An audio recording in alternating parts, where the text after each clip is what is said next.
Merci de nous avoir fait l'honneur de participer avec nous à cette conférence qui sera présentée par notre compatriote étudiant, chercheur, professeur-chercheur, Inch'Allah, dans le futur, sur un sujet vraiment qui est spécial, qui ne tourne pas beaucoup. Souvent on parle du Front Polisario d'une certaine manière, mais là je crois que c'est original. Et Walid, il est arrivé vraiment à bien dépicter donc ce front et justifier justement le fait que c'est pas vraiment logique d'avoir un peuple là, le faire monter sur un certain territoire. Si vraiment il y a le facteur sahraoui, ça doit normalement s'élargir, pas seulement être fixé sur le territoire du Sahara marocain. Donc sans tarder, je donne la parole à Walid pour nous faire sa présentation. 30 minutes à peu près, c'est bien ça.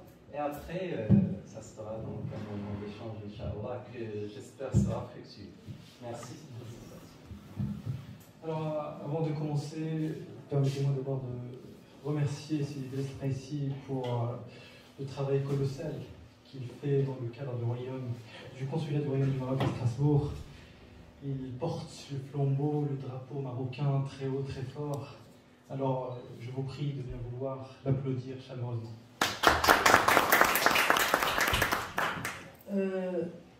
Alors, le Sahara occidental, un nationalisme sahraoui ou un fait sahraoui.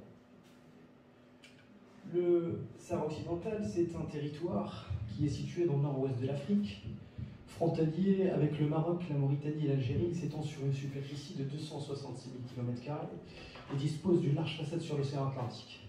Ce territoire est revendiqué par le Maroc, bien évidemment, et par un mouvement séparatiste que vous le connaissez tous, le Front Polisario, le Front populaire pour la libération de Sfax el-Hamra et de Gayoudéro. C'est un mouvement séparatiste qui a vu le jour en 1973 et qui a proclamé la République arabe sahraoui démocratique, un État non reconnu internationalement ni officiellement en 1976, c'est-à-dire 3 ans après sa création. Ce mouvement s'oppose au rattachement de ce territoire au Maroc et revendique la tenue d'un référendum de détermination pour des raisons géostratégiques liées au contexte de la guerre froide. L'Algérie, elle a choisi de s'immiscer dans ce conflit, elle a accueilli les milices du Front Polisario sur son sol et le soutient sur le plan politique, diplomatique, militaire et même dans des actions armées, bataille d'Amgala 1976. Depuis le cessez-le-feu en 1991, le Maroc contrôle 80% du territoire et derrière une longue ceinture de sécurité qui est dotée d'une stratégie très sophistiquée mise en place par Washington. Les 20% qui sont laissés par le Maroc sont contrôlés par le Front Polisario. Alors, la problématique de ce travail, qui est axé principalement sur le Front Polisario, dans la finalité première, est de le décortiquer, et décortiquer notamment sa stratégie, consiste à savoir si l'affaire du Sahara a fait naître un nationalisme sahraoui ou un fait sahraoui, et si les changements politiques, économiques, socioculturels qui ont eu lieu dans le monde post-guerre froide ont-ils poussé les dirigeants du Polisario à trouver une solution réaliste et objective aux problèmes sahariens ou aux problèmes du Sahara? Et est-ce que ces variables ont-ils poussé les élites indépendantistes à revoir leurs positions et leurs propositions? Alors, pour répondre à cette problématique, nous allons mobiliser, ou je vais mobiliser dans une première partie, une approche que je qualifie d'historico-politique des relations internationales qui va me permettre de vous expliquer ce que j'ai appelé dans mon travail le triangle du soutien. Dans une deuxième partie, je vais faire appel à une approche juridique qui va me permettre d'examiner la substance de la race à la lumière de la définition de l'État en droit international. Et en troisième partie, je vais mobiliser des théories du nationalisme qui sont considérées comme une sous-discipline de la science politique aux États-Unis pour analyser les discours des dirigeants du Front Polisario. Alors, première partie, le triangle du soutien de la République arabe sahraoui démocratique. Vous savez, les soutiens politico-militaires du Front Polisario viennent principalement de 3 États. L'Algérie, Cuba et l'Espagne. Alors, l'Algérie. Vous savez, la politique étrangère de l'Algérie est caractérisée par une obsession d'hégémonie. Et lorsque je dis une obsession d'hégémonie, c'est-à-dire que le dossier du Sahara occidental représente pour les autorités algériennes un moyen pour limiter l'influence du Maroc sur le plan régional, un moyen pour acquérir le statut de puissance régionale et surtout une possibilité pour accéder à l'océan Atlantique dans l'éventualité de la mise en place d'un État qui sera dirigé par le Front Polisario, mais surtout contrôlé par l'Algérie. Depuis sa création, le Front Polisario a bénéficié d'un soutien indéfectible du Front Polisario de l'Algérie, qui soutient, comme je l'ai dit tout à l'heure, comme je l'ai précisé, le Front Polisario sur tous les plans. Ce soutien constitue un lourd fardeau à supporter pour Alger, qui était confronté à une crise diplomatique majeure dans les années 80. L'activisme diplomatique algérien consiste à trouver des soutiens pour la RAS, la République arabe sahraoui démocratique, dont quasiment les 4 coins du globe, et elle ne fait que gonfler les chiffres des réfugiés pour mettre la pression sur la communauté internationale. De ce fait, j'aimerais rappeler que le Conseil de sécurité, dans ses résolutions 2011-2012, a demandé à ce que le HCR puisse recenser les réfugiés et les populations de Tindouf. Cependant, l'Algérie refuse catégoriquement et lutte contre cette exigence fondamentale en matière de droits des réfugiés pour garder une opacité complète sur le bénéficiaire des aides humanitaires. La diplomatie algérienne continue de nier toute implication dans ce conflit en disant tout simplement que son soutien au Front Polisario n'est qu'une question de solidarité avec un peuple colonisé. La photo que je vous ai mise, c'est la photo de Abdelaziz Bouteflika avec Mohamed Abdelaziz, la première d'un président algérien dans les camps de Tindouf. C'est une preuve flagrante de l'implication continue et insistante de la diplomatie algérienne dans ce conflit. Deuxième pays, Cuba. Vous savez, l'intervention de Cuba sur le continent africain a 3 objectifs. La première, c'est d'apporter une assistance militaire au mouvement de libération nationale. Deuxièmement, c'est exporter le modèle socialiste, comme le cas des échanges éducatifs et de la formation des cadres au sein de l'Union soviétique dans les années 60. Et 3, apporter une assistance médicale aux mouvements qui sont engagés dans un processus de décolonisation.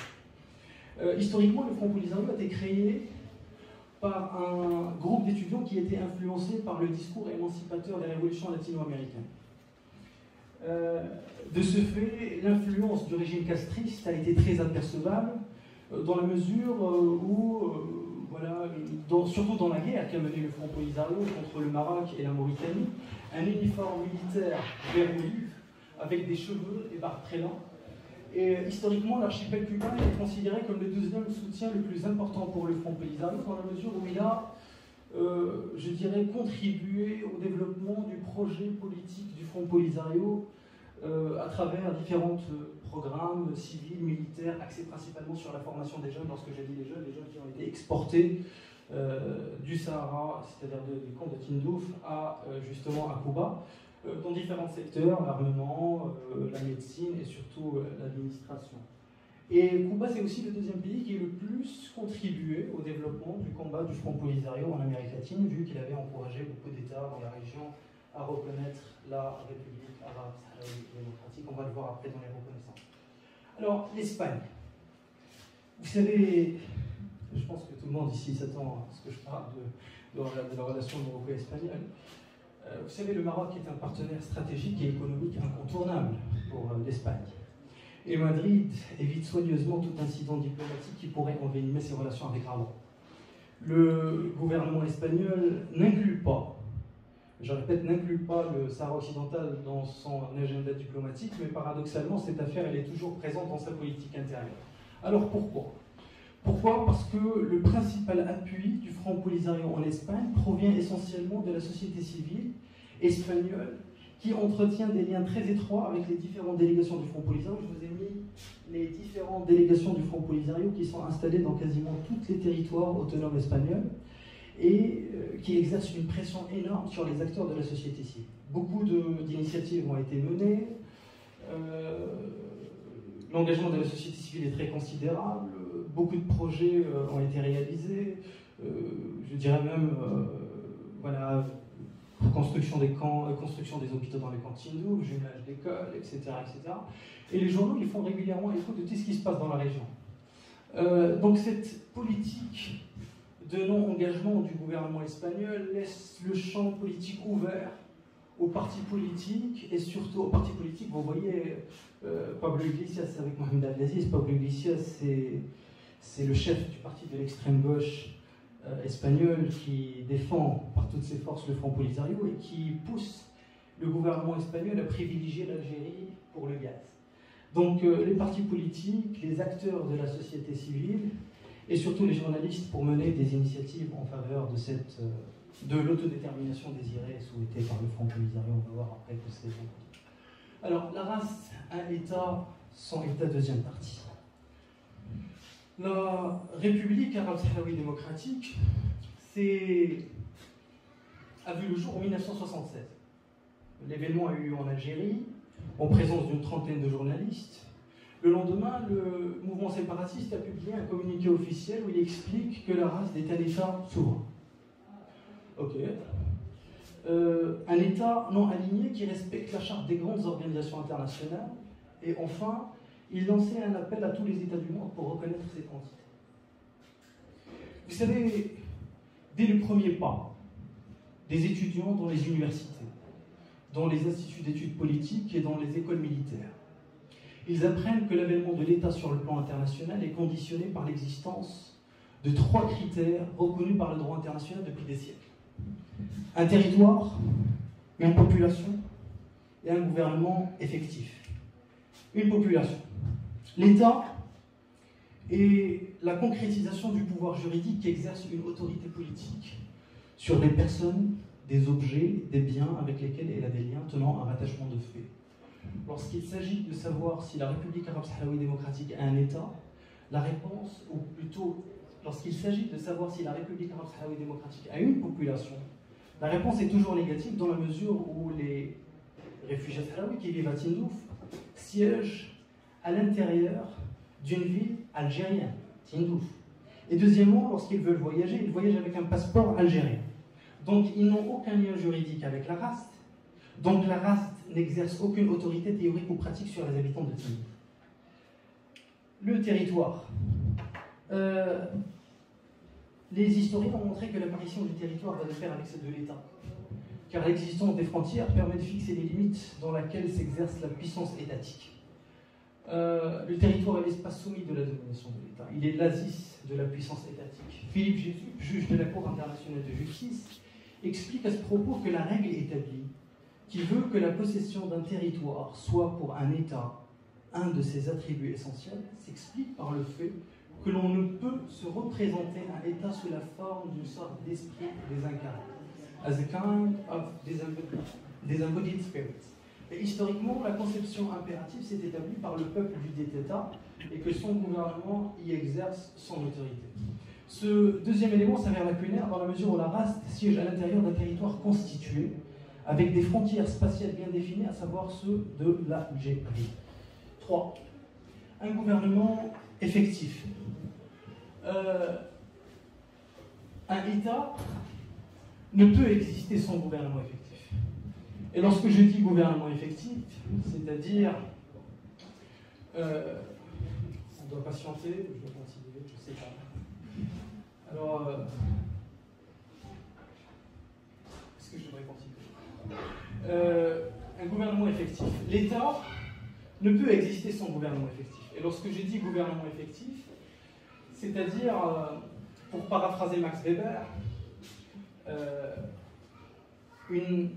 un exécutif qui aura le monopole de la violence légitime. C'est-à-dire un exécutif qui aura le monopole de la violence légitime, c'est-à-dire une force qui est capable d'assurer l'ordre sur un territoire et une population donnée. Le droit international, il précise clairement que le pouvoir politique doit avoir une prise réelle sur les deux autres, qu'il ait de la maîtrise effective, et sans cette effectivité, l'État n'existe pas. Et inversement, dès qu'un gouvernement a l'effectivité, c'est-à-dire une maîtrise réelle sur les objets qu'il déclare régir, et non une simple prétention subjective, l'État existe. La RASD, elle n'a pas la capacité d'assurer la protection des étrangers qui viennent dans les camps de Tindouf pour que ce soit des aides humanitaires ou pour faire des festivités. La RAST n'a pas la capacité d'assurer l'exécution des obligations internationales qui relèvent des attributions du pouvoir politique étranger. Tout à l'heure, lorsque j'étais en train d'expliquer, j'ai dit que la RAST, elle a précisé dans son communiqué officiel qu'elle était souveraine. Est-ce que vous savez c'est quoi la souveraineté? La souveraineté, c'est la définition de l'indépendance, la définition juridique de l'indépendance. La souveraineté, c'est un attribut reconnu par le droit international à un État qui n'est soumis à aucune autorité étrangère. La souveraineté implique trois choses: l'autonomie, l'exclusivité et la plénitude de la compétence. Au regard de ce qui précède, nous pouvons dire que la République arabe sahraoui démocratique ne réunit aucun des éléments précités à la notion de la souveraineté et ne pourrait être qualifiée d'État souverain. La reconnaissance est le quatrième élément constitutif de l'État. Vous savez, le Front Polisario, au moment de sa création, il n'avait pas les moyens. Il n'avait pas les moyens, c'est-à-dire qu'il ne pouvait même pas rentrer en contact avec la Mauritanie, avec tout le respect que je dois bien évidemment à l'État mauritanien ami. Mais je parle de la Mauritanie vu la proximité géographique. Donc ce qui s'est passé, c'est que les autorités algériennes, ils avaient suggéré aux dirigeants du Front Polisario de se transformer en État pour se départir de qualité de simple rebelle et être en phase avec la résolution 1514, peuple transformé en État. Après cet événement, et après la création de la RAST, les dirigeants du Front Polisario, qu'est-ce qu'ils ont fait? Ou plutôt, les dirigeants algériens, les autorités algériennes ont essayé d'internationaliser cette question en cherchant des soutiens auprès de plusieurs États sur le plan international pour faire reconnaître la RAST. Dans cette partie, j'avais fait un vrai travail d'archives. Je vous ai mis dans ce premier tableau les pays ayant reconnu la RAST comme État entre 1976 et 2011. Ils sont au nombre de 82. Aujourd'hui, ils sont au nombre de 24 si on retire la Mauritanie. J'ai entendu dernièrement qu'il y a un changement au niveau des positions et des attitudes mauritaniennes qui veulent retirer leur reconnaissance à la RAST. On est au nombre de 24. Alors comment peut-on expliquer ce revirement au niveau des reconnaissances?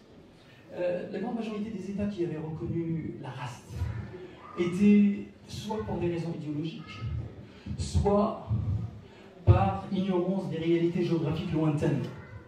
Et lorsque je dis ignorance des géographiques lointaines, c'est-à-dire que la grande majorité des États qui avaient reconnu la RAST étaient soit pour des raisons idéologiques, vu que le Front Polisario était abrité par l'Algérie révolutionnaire et socialiste qui était proche du camp soviétique, et soit par ignorance des réalités géographiques lointaines, car la grande majorité des États qui avaient reconnu la RAST confondaient le Front Polisario avec un peuple qui luttait pour son indépendance.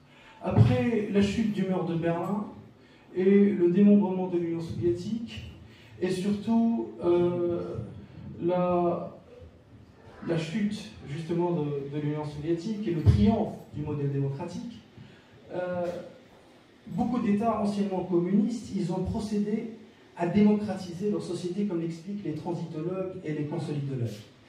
Et après justement cette démocratisation, automatiquement il y a un changement au niveau des politiques étrangères. Et bien c'est exactement ce qui s'est passé. Beaucoup d'États, ils ont décidé de retirer leur reconnaissance du Front Polisario, et c'est à partir de ce moment-là que les reconnaissances, ils ont chuté progressivement.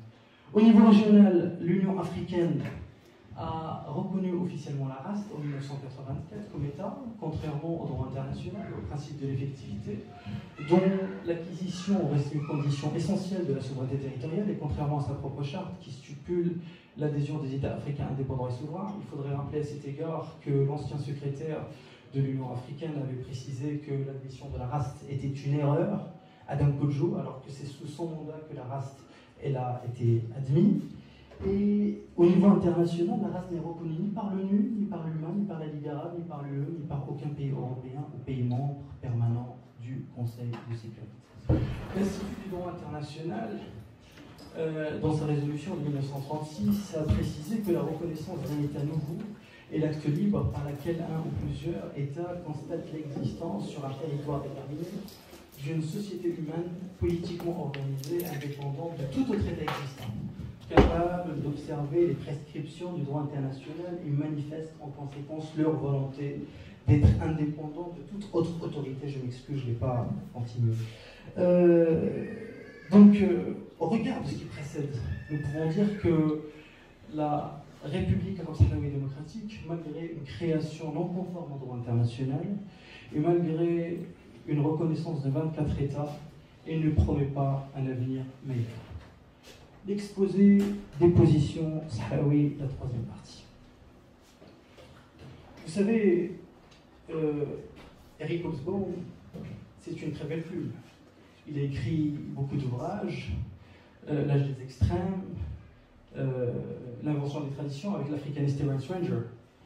Et Eric Hobsbawm, il a fait une conférence dans les années 80 au Belfast, dans Queen's University. Et il a fait une conférence tellement il a été apprécié par les organisateurs qui lui avaient demandé d'écrire un ouvrage sur cette question-là. Il a publié Nation et nationalisme, Since, depuis 1780, Program Meets Reality. Il écrivait dans ce livre que quand on aborde la question nationale, il est plus fructueux de commencer par la conception de la nation que par la réalité que recouvre cette notion. Car la nation telle qu'elle est conçue par le nationalisme peut être reconnue à titre prospectif, alors que la nation réelle ne peut être reconnue qu'a posteriori. L'erreur fondamentale des auteurs comme Hobsbawm est de croire qu'il y a des nations réelles et des nations irréelles. D'accord ? Comme certains politiciens qui parlent de la nation comme si elle pensait et agissait.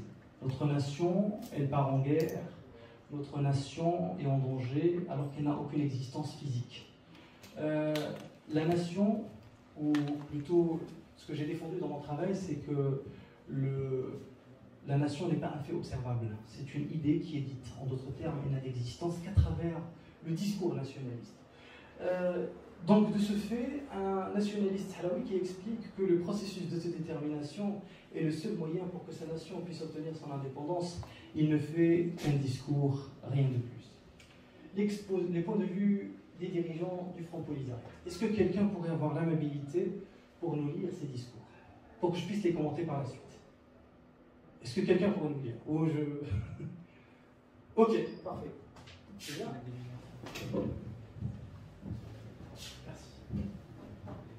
En ce moment où nous célébrons cet événement décisif de l'histoire de notre peuple, il est impératif de glorifier nos héros, nos combattants qui ont jalonné le chemin devant nous par leur propre sang et à leur tête, les martyrs de la liberté et de la dignité, El-Wali Mustafa Sayed. Discours de Mohamed Abdelaziz du 21 mai 2005 à Tiflis. Je continue? Oui. Le peuple sahraoui, victime de l'expansion du Maroc, qui a été la cible du génocide. Discours intégral de Brahim Raleh à la 41e session de la conférence de coordination européenne de soutien et de solidarité avec le peuple sahraoui. L'intifada de l'indépendance dans les territoires occupés au sud du Maroc. Discours de Mohamed Abdelaziz devant le 8e congrès de l'UJSARIO. L'Europe, la France, l'Espagne et d'autres parties accordent des accords et des contrats à des entreprises qui violent le droit international et la décision de la Cour européenne elle-même. Elles encouragent ainsi l'État marocain dans son occupation coloniale, son pillage intensif des ressources naturelles sahraouies. Discours intégral de Brahim Raleh. L'Espagne de 2016 n'est pas l'Espagne de 1975 et il n'y a aucune justification pour ne pas corriger l'erreur, parce que la transition démocratique reste incomplète tant que l'État espagnol ne s'est pas lavé de l'infamie des accords honteux de Madrid. Le nouveau gouvernement et le nouveau Parlement sont appelés à agir sérieusement pour mettre fin à la tragédie du peuple sahraoui, à travers un référendum d'autodétermination. Si elle agit dans ce sens, étant capable et obligée, elle aura fait une réconciliation historique avec elle-même, avec son histoire et avec la justice. Et la démocratie et le peuple et la paix triompheront. Merci beaucoup. Merci beaucoup. Vous savez, à travers ces différents témoignages, nous pouvons constater d'abord que les dirigeants du Front Polisario, ils essaient de légitimer leur combat, qui est considéré par beaucoup de spécialistes des questions stratégiques, je pourrais citer l'exemple d'Adalberto Agodino, comme une guérilla terroriste et un facteur de déstabilisation des pays maghrébins. Les dirigeants du Front Polisario utilisent aussi ce que les théoriciens du nationalisme appellent le Dixis national et la carte nationaliste. Regardez bien avec moi la carte nationaliste, peuple, glorifié, héros, combattants et martyrs. Ils font des louanges pour idéaliser leur combat. Dixis national, pour paraphraser Benny Michael, parce que c'est pas moi qui ai inventé le Dixis national, nous,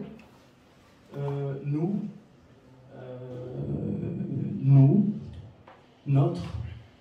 Donc ces petits mots employés, ils montrent que le discours, il est nationalisé. Et lorsque je dis que le discours est nationalisé, John Brady explique dans Nationalism and States que le discours nationalisé est un masque qui cache les aspirations politiques des élites. C'est une arme mobilisée pour deux raisons fondamentales. La première, c'est de manipuler le sujet sahraoui pour disloquer toutes les manifestations au sein des camps de Tindouf et empêcher tout changement de la situation. Deuxièmement, il y a une tentative de garder les choses comme ils sont, c'est-à-dire maintenir le statu quo pour qu'ils puissent profiter de la situation actuelle. Globalement, la stratégie du Front Polisario est caractérisée par trois stratégies. Il y a une stratégie de victimisation. À chaque sortie européenne, regardez, le peuple sahraoui est victime de l'expansion du Maroc. Ils essaient d'endosser le rôle de victime. Il y a une stratégie, je dirais, de propagande exercée depuis 35 ans en Espagne, qui saisit tous les moyens, les moments pour essayer de faire comprendre aux Espagnols que l'Espagne a une dette envers le peuple sahraoui pour qu'il puisse rectifier, comme on a vu dans ce discours, rectifier les accords de Madrid. Il y a aussi une stratégie de diabolisation du Maroc. Regardez bien dans ces discours-là, il y a intifada, il y a l'expansion du Maroc, il y a un génocide. Comment ça se fait qu'il y a un génocide alors qu'il y a un cessez-le-feu depuis 1991? D'accord? Ce qui prouve que cette stratégie-là a pour objectif de diaboliser le Maroc sur le plan international pour trouver des soutiens auprès de certains acteurs. Et il faudrait dire que cette stratégie a été très maligne parce que beaucoup d'acteurs ils se sont sympathisés avec le Front Polisario, comme Javier Bardem, Manoucha, José Saramago, etc. Les discours des anciens membres fondateurs du Front Polisario. Écoutez bien.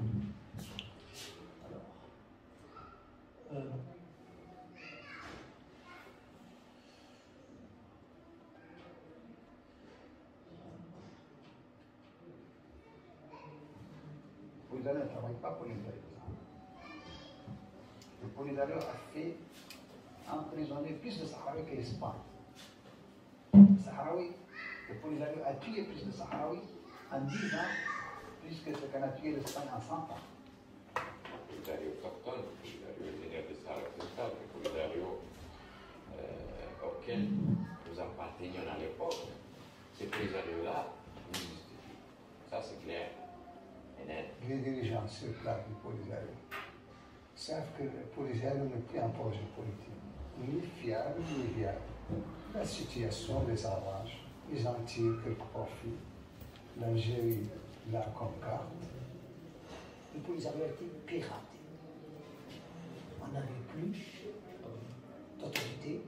C'était les Algériens qui étaient les guides du Polisario à travers le monde. Nous, ils nous laissaient la marge de guerroyer contre le Maroc, de faire de l'activisme politique contre le Maroc, mais toutes les grandes décisions, c'était eux qui la prenaient. On a perdu complètement le moment dans notre sort depuis cette époque-là. فكرة مثلا الاستقلال وبناء الدولة حتى هم لا يؤمنوا بها إلى حد ما، بل المهم هو الاستمرار في هذا المشروع. J'aimerais juste préciser que ces discours ils sont issus d'un documentaire qui a été réalisé qui s'appelle Le Front Polisario, Identité d'un franc. À travers ces différents discours ou des discours des anciens membres fondateurs du Front Polisario, nous pouvons constater deux éléments fondamentaux. C'est que le premier, le projet de la création de la MAST fut dicté par l'Algérie. Deuxièmement, et deuxième élément fondamental, c'est que le maintien du statu quo sur la région a provoqué le fractionnement du Front Polisario en deux groupes. Il y a un groupe qui a choisi de rester protégé sous l'égide de l'Algérie et qui vit dans l'opulence grâce à la reconversion des aides humanitaires en fortune personnelle. Et il y a un groupe qui a décidé de fuir l'emprise de l'Algérie et de rentrer au Maroc pour faire partie de cette solution crédible et sérieuse selon les termes de la communauté internationale du Conseil de sécurité. Donc, vous voyez, dans ces discours, il n'y a pas de dixit national, il n'y a pas de no, ici, ceci, il n'y a pas une sorte de discours nationalisé. Il y a un message clair envoyé aux dirigeants actuels pour qu'ils puissent changer leur position. Et là, on revient à la problématique. Donc, il n'y a pas vraiment et réellement un changement au niveau de l'attitude des dirigeants du Front Polisario qui veulent maintenir les choses comme ils sont parce que cette situation est profitable pour eux. Et puis, il y a un élément justement que je n'ai pas mentionné dans ma présentation, c'est que Mohamed Abdelaziz, l'ancien dirigeant du Front Polisario, est resté au pouvoir pendant 3 décennies. Son successeur, Brahim Ghali, il est au pouvoir pendant quasiment 7 ans. Donc la politique intérieure de la race est marquée par une prévalence de l'autoritarisme, de la corruption, je dirais aussi des assassinats, des détournements des aides humanitaires, ce qui a provoqué l'émergence d'une opposition interne au Front Polisario. Il s'agit de Khaled Shahid, la voix du martyr. C'est une faction issue d'une scission du Front Polisario installée en Espagne qui dénonce le caractère antidémocratique de la direction actuelle, qui dénonce les assassinats, les tortures, les viols au sein des camps. Je vous ai mis la vidéo de leur dirigeant, Salk, je vais essayer de vous la montrer. Alors, et puis après...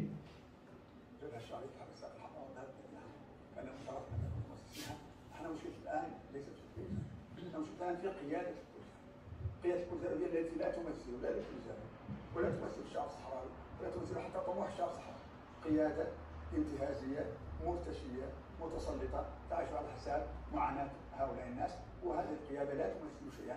لماذا؟ لأنها لم تجري أبدا بالمخيرات أي انتخابات ديمقراطية حرة ونزيهة لتكون هذه القيادة فعلا معبرة عن طموحات الشعب الصحراوي. على الأقل المناطق التي يديرها المغرب وقع فيها انتخابات بغض النظر عن تلك الانتخابات، لكن على الاقل وقع فيها انتخابات من خلالها تم اختيار نخبه منتخبه، بينما قياده البوليساريو نفس القياده التي فيها مده السلطه 15 سنه زالت هي نفس القياده، وكل ما هنالك انها تعقد مؤتمرات مسرحيه لتاتي ببيانات يسبقون لها تلك القياده، ترشح القياده ضد القياده تبقى نفس القياده في نفس المكان. وهذا هو الذي رفضناه والذي هو فعلا اتحاد 11، هو ان قياده البوليساريو لا تمثل معنا نفسها ومصالحها الذاتيه.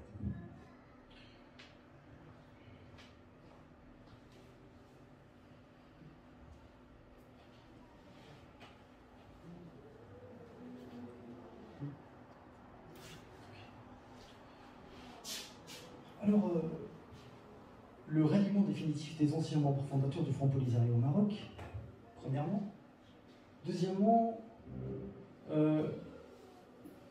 l'échec des négociations. Lorsque j'ai dit l'échec des négociations, c'est-à-dire l'absence d'une volonté sincère de la part des dirigeants du Front Polisario à trouver une solution définitive à ce conflit qui a duré de nombreuses années. 3.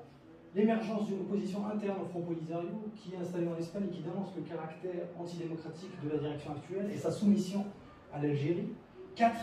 L'intégration de 80% des populations sahraouies au Maroc qui gèrent leurs affaires locales eux-mêmes en toute transparence et liberté dans le cadre des élections démocratiques dont la transparence a été attestée par la communauté internationale et par justement les derniers rapports de la MINURSO, refute l'image véhiculée par le Front Polisario selon laquelle le Maroc est exploite le territoire, la population et les ressources du Sahara occidental.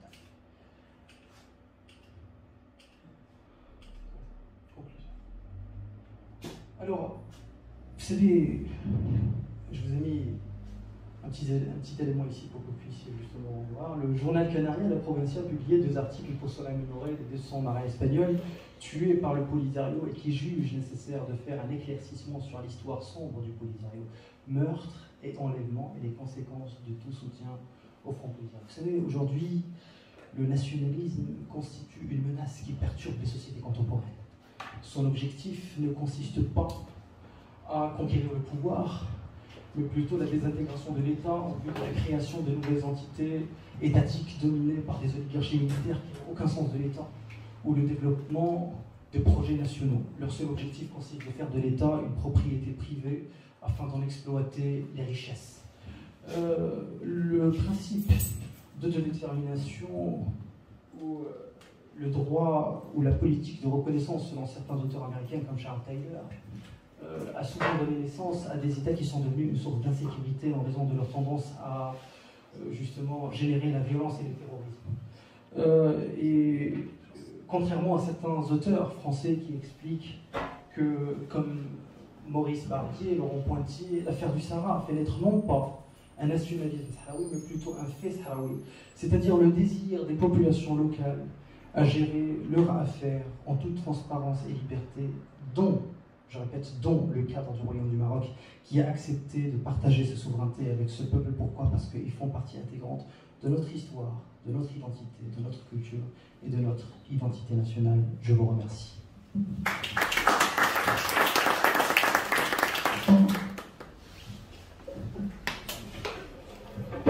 Merci Walid, on a beaucoup appris, c'est vraiment une analyse très pertinente. Maintenant je donne donc la possibilité à l'audience d'intervenir si vous avez des questions ou commentaires.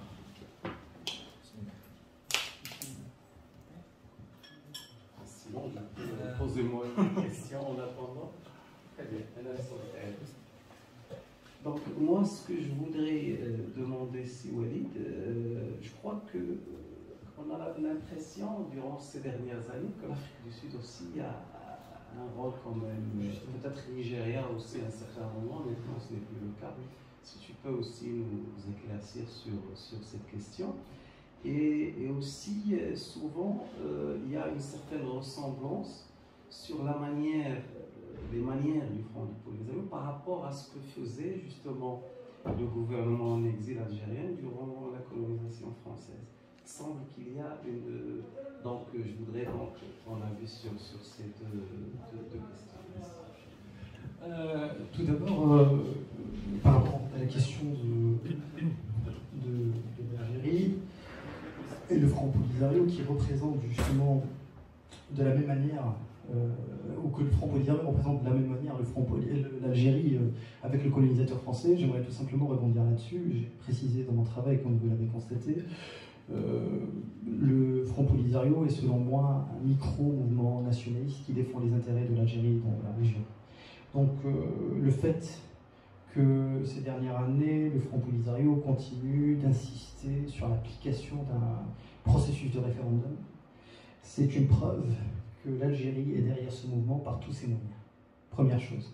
Parce que l'Algérie, elle a obtenu son indépendance grâce à ce processus en 1962. Et le fait d'accepter l'initiative marocaine d'autonomie serait une sorte de délégitimation à son propre pouvoir politique. Concernant l'Afrique du Sud, au moment en fait, où j'ai travaillé, je ne me suis pas intéressé beaucoup à l'Afrique du Sud, parce que pour moi, l'Afrique du Sud, c'est vrai que c'est un allié, mentionné justement dans les tableaux, mais c'est pas vraiment un soutien qui est du même poids que l'Espagne ou que par exemple Cuba ou voilà, l'Algérie, justement. C'est à lui.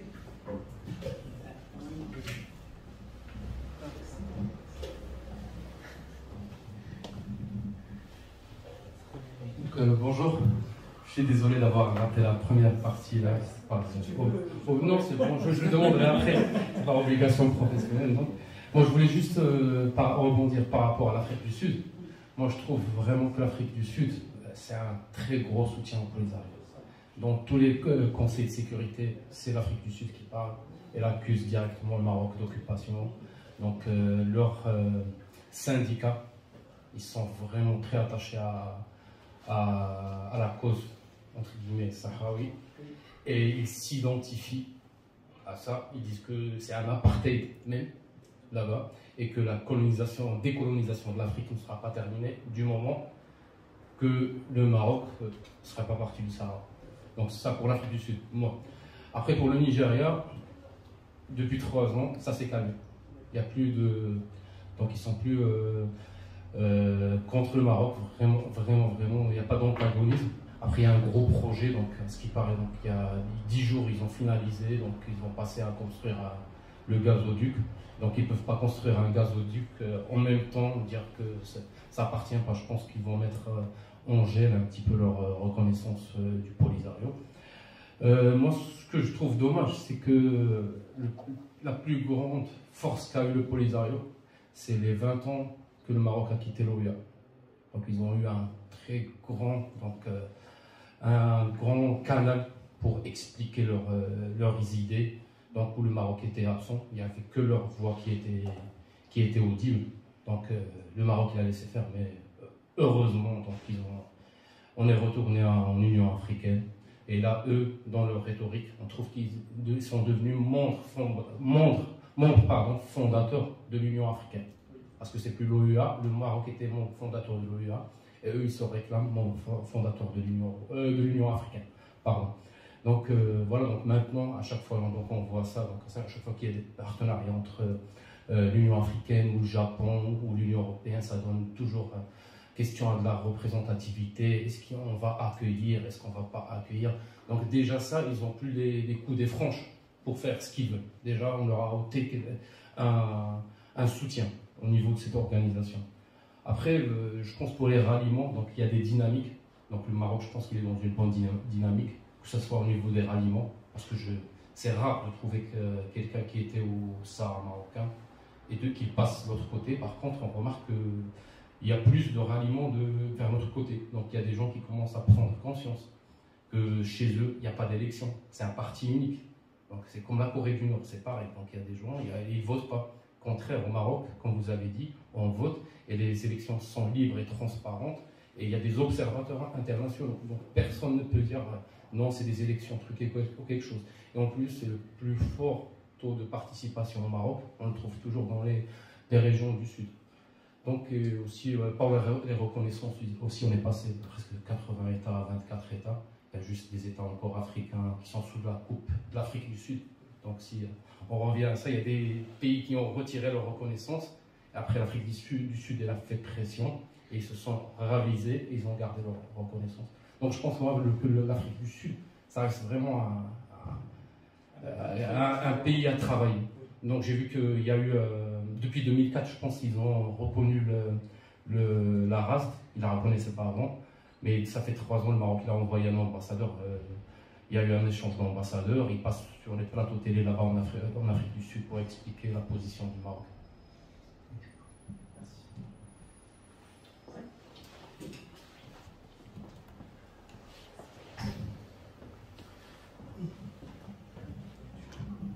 Oui. Ben écoutez, je suis complètement d'accord avec tout ce que vous avez dit. Vous avez raison. Après que le Maroc, effectivement, il a pris la décision en fait, de sortir en fait, de l'OUA, suite à la pression énorme qui était exercée par les autorités algériennes. Et Adam Kodjo, en fait, il s'est fait avoir en gros par les Algériens. Donc oui, je suis d'accord, le Maroc, il a fait une erreur en fait, de sortir de l'Union africaine. Mais il n'avait pas justement un autre choix. C'est-à-dire le choix à ce moment-là était bien fait parce qu'il voulait justement retourner le dossier justement aux Nations Unies pour qu'il puisse y avoir un traitement logique, pas être entouré par des gens qui sont en train de manigancer entre eux. Deuxième chose, c'est que le retour du dossier à l'ONU, c'est ça le commencement du vrai problème. C'est-à-dire parce qu'au début, la discussion elle était bilatérale entre le Maroc et l'Espagne. Et puis après, il y a d'autres parties qui se sont justement rajoutées, comme l'Algérie, comme la Mauritanie. Mais après que le Maroc est sorti de l'Union africaine, il y a le Front Polisario qui s'est rajouté justement aux parties de discussion. Et c'était là, en fait, le vrai problème. C'est-à-dire que le Maroc, il aurait dû régler définitivement son conflit au sein des Nations Unies et refuser définitivement que le dossier soit renvoyé, en fait, à l'Union africaine. Voilà. Je voudrais juste saluer parmi nous la présence de le membre du Parlement marocain qui est là pour représenter le Maroc au Conseil de l'Europe durant cette plénière. Donc je lui donne la parole pour un commentaire ou une question. On saisit l'occasion aussi, s'il vous plaît. التشكيل documentaire نسلم عليكم شكرا لكم ونحيي je suis très heureux d'écouter des jeunes chercheurs qui cherchent sur la cause nationale c'est حاجه اللي كتفرح بزاف بالنسبه لي كدابا l'approche historique est indispensable pour bien comprendre les origines de ce problème, essentiellement les idées fondateurs de Polisario. Dans un premier temps, ils n'auront jamais l'esprit de séparatisme. Avant 1970, ils sont des militants contre l'Espagne pour rendre le Sahara marocain. Mais l'approche officielle à l'époque, il a une stratégie de step by step. Donc, dans ces circonstances-là, il cherche les armes via Kadhafi, via l'Algérie. Et dans ce contexte-là, que les services de l'Algérie et de Kadhafi, ils ont influencé les Sahraouis pour les rendre des séparatistes. Il est indispensable de comprendre l'histoire. Parfois, donc c'est pour cela que même si on a maintenant un grand problème, mais on doit garder toujours l'esprit que ce sont des Marocains. Il ne s'agit pas d'un peuple sahraoui ou bien des Sahraouis. Ce sont des Marocains.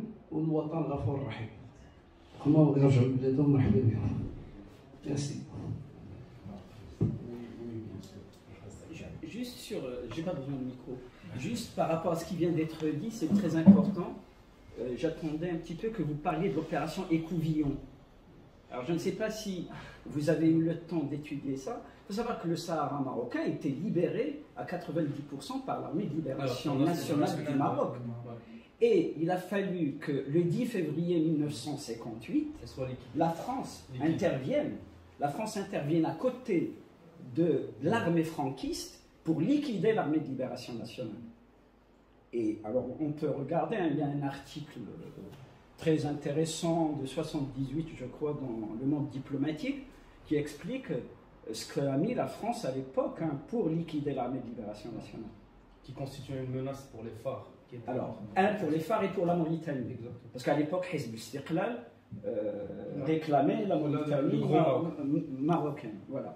Et donc, en fait, ce problème en 58 n'existait pas. Alors, ce que dit Mohamed à juste titre, c'est qu'il faut quand même que nous, on se regarde aussi en tant que Marocains.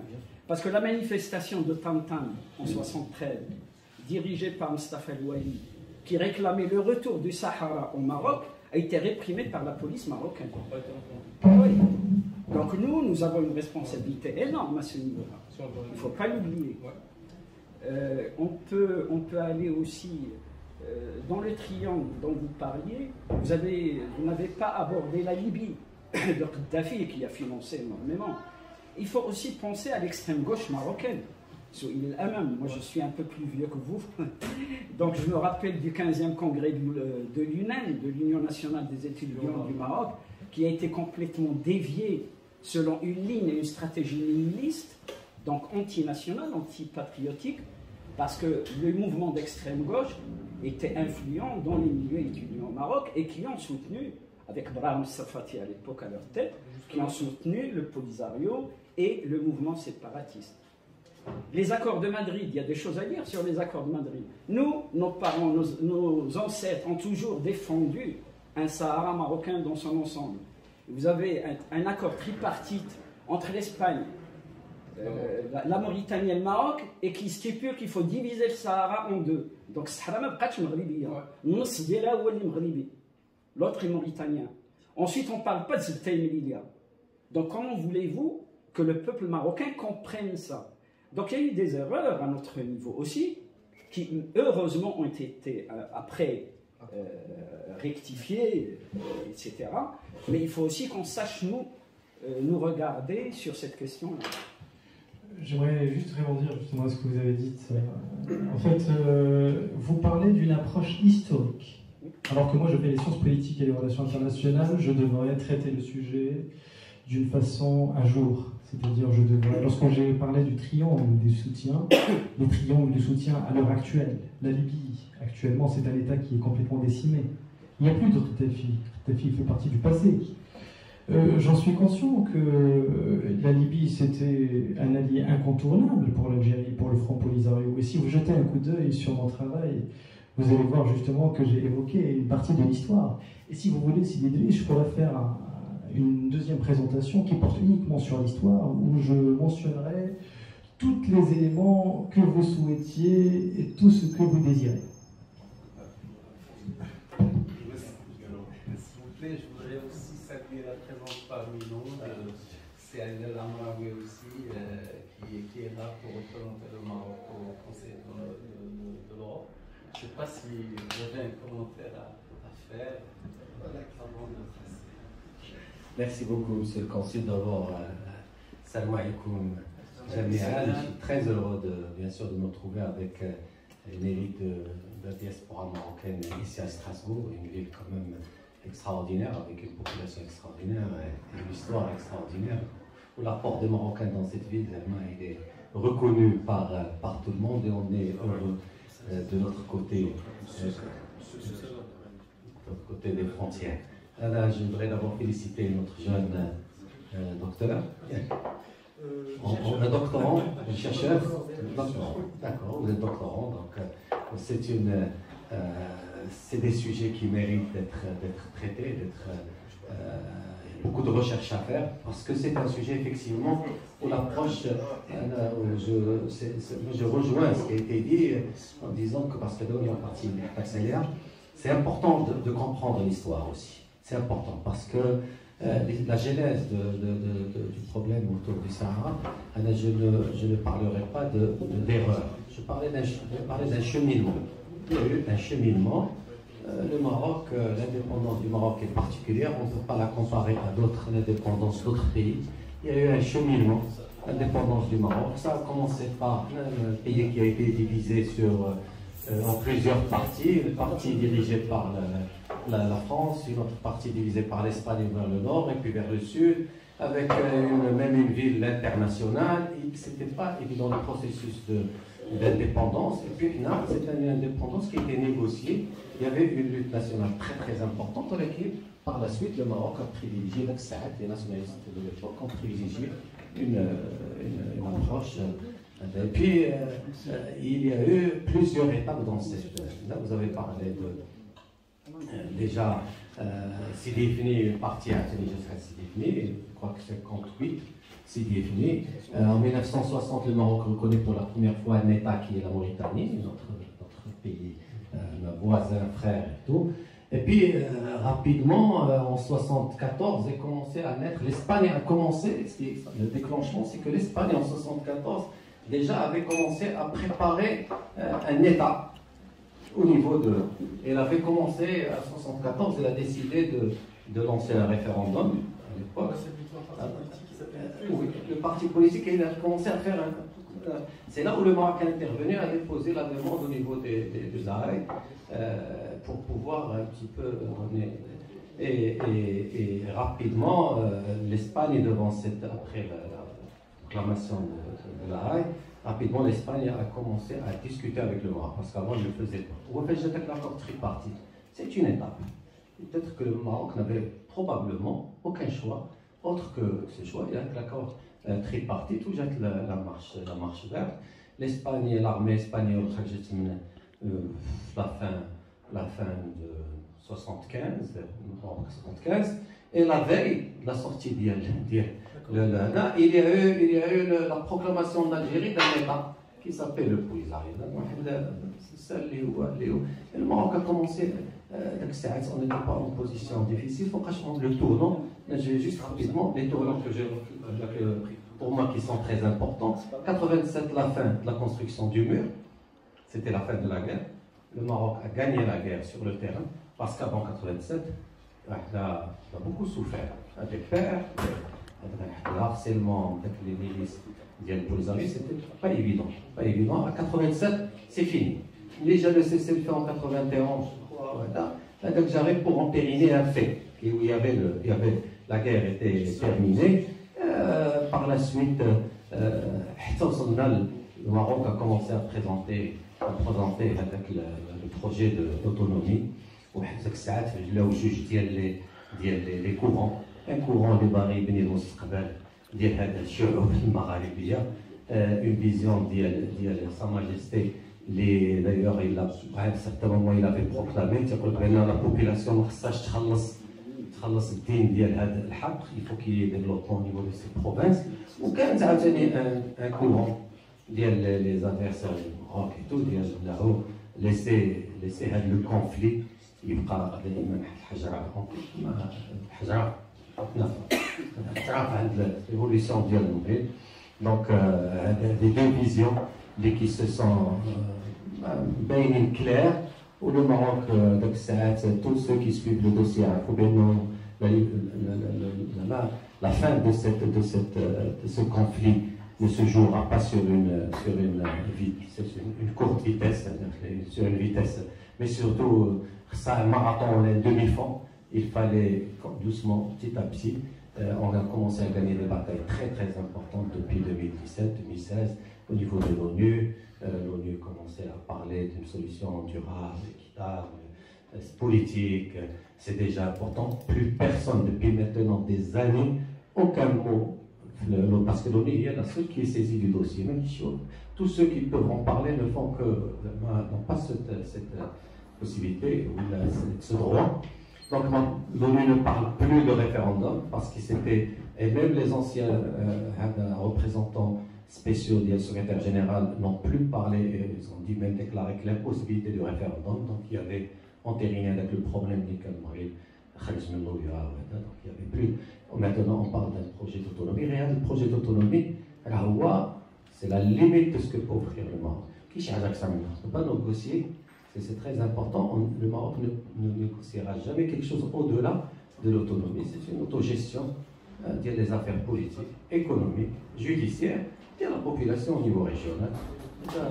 Comme ça se passe dans tous les pays où il y a une autonomie de certaines régions. Au-delà de ça, bien sûr, il n'y a aucune D'abord, après le tournant le plus important, le retour à l'Union africaine, qui est quand même très important.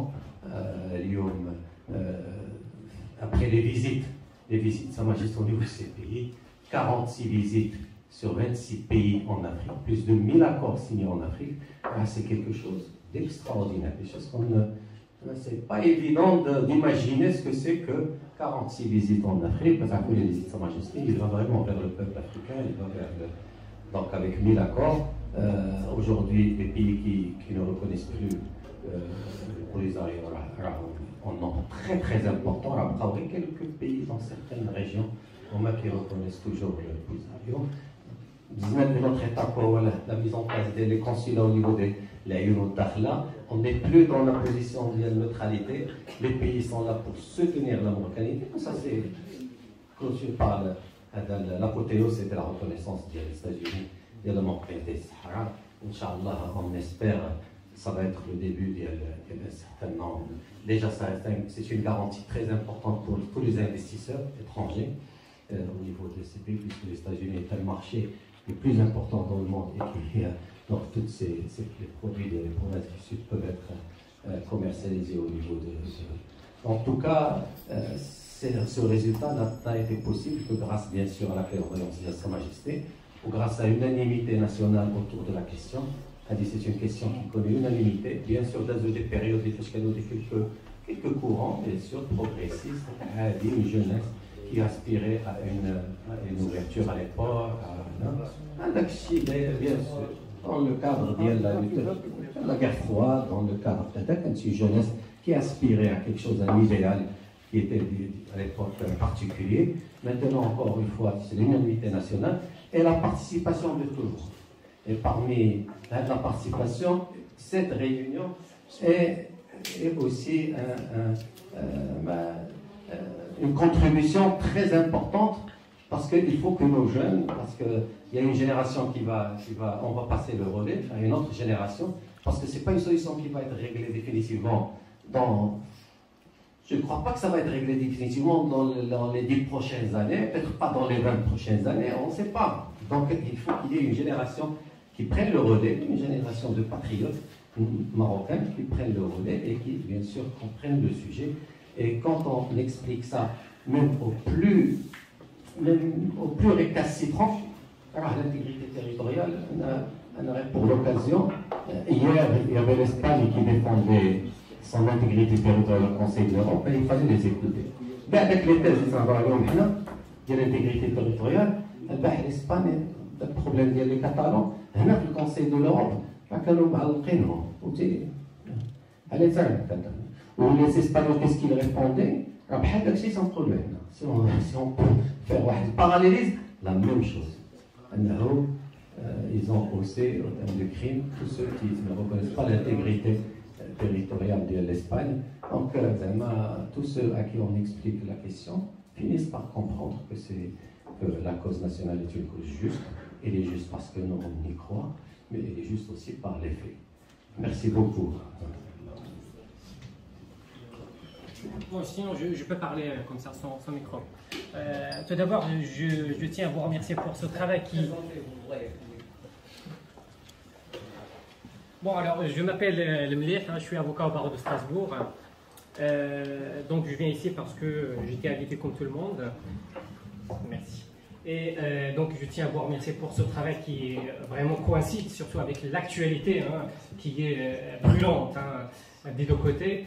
Je rejoins tout à fait ce qui a été dit par monsieur le parlementaire, qui est l'approche historique qui est indispensable pour toute étude scientifique. L'approche historique est indispensable. Je rejoins ce qui a été dit effectivement, et je voulais juste alors vous poser une question. Lorsque vous avez parlé des triangles, ou le triangle, l'Algérie, Cuba et l'Espagne, quand vous avez parlé de l'Espagne, la société civile, est-ce que vous avez abordé la question, l'aspect économique, l'intérêt? Parce que dans les années 70, surtout 74, 73, lorsque l'Espagne, à un moment donné, demandait l'accélération de l'autodétermination, à savoir organiser le référendum, l'Espagne a découvert le phosphate dans cette région. Et le Maroc avait demandé la suspension de ce référendum devant la Cour de la Haye, et l'Assemblée générale du Conseil des Nations Unies a effectivement donné droit au Maroc. Donc là, il y avait cet aspect économique. Pourquoi l'Espagne? Parce que vous voulez accélérer le référendum pour conserver la main, garder la main sur le phosphate, en donnant l'indépendance à cette population, à cette zone, et ensuite garder. Donc, je pense que l'aspect économique, je ne sais pas est-ce que vous l'avez abordé dans votre travail, mais c'est une question très intéressante. Et ma deuxième question, une petite question. Alors, l'intitulé de votre séminaire, c'est « Le Sahara occidental, un nationalisme ou un fait sahraoui ». Moi, je n'ai pas eu encore la réponse. Est-ce que c'est un nationalisme ou un fait? Donc, si vous pouvez m'éclairer là-dessus, merci.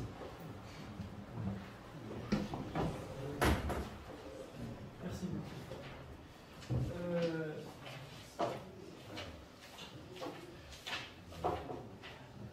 Vous m'avez demandé si j'avais évoqué la question économique par rapport à la position de l'Espagne lorsqu'elle a découvert le phosphate.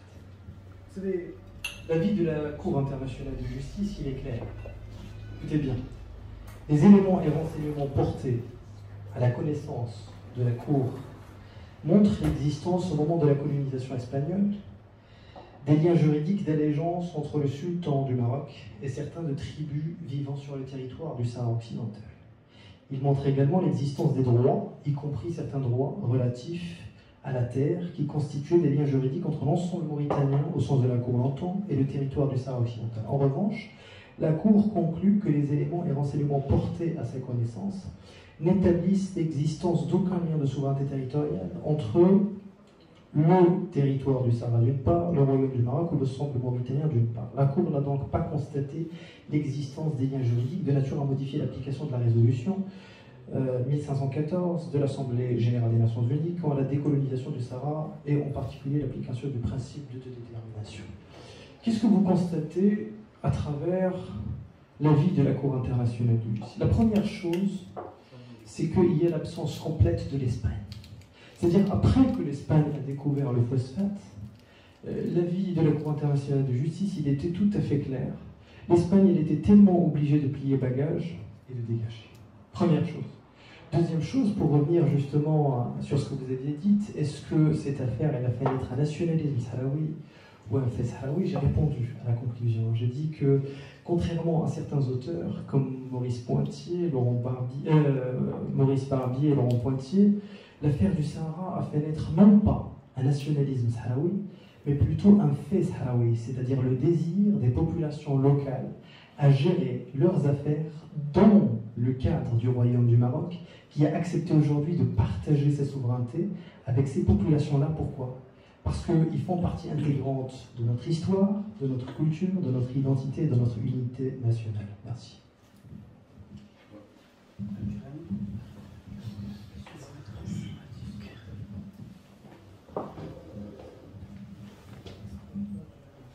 Salam alaikum. Abdelghani Azzal, je suis de Nancy, je suis président de Emprunter un peu l'association. J'ai une question d'un ami qui n'est pas là. Parce qu'on organise en novembre un événement sur le Maroc. Il y aura une conférence sur le Sahara. Voilà, il dit que un journaliste marocain, Sider Manino, il a écrit beaucoup d'ouvrages sur le Sahara. Et où est-ce qu'on peut trouver ces livres? Voilà, parce qu'on en aura besoin pour préparer.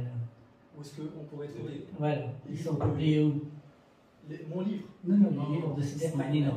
Ah, je sais pas, il faut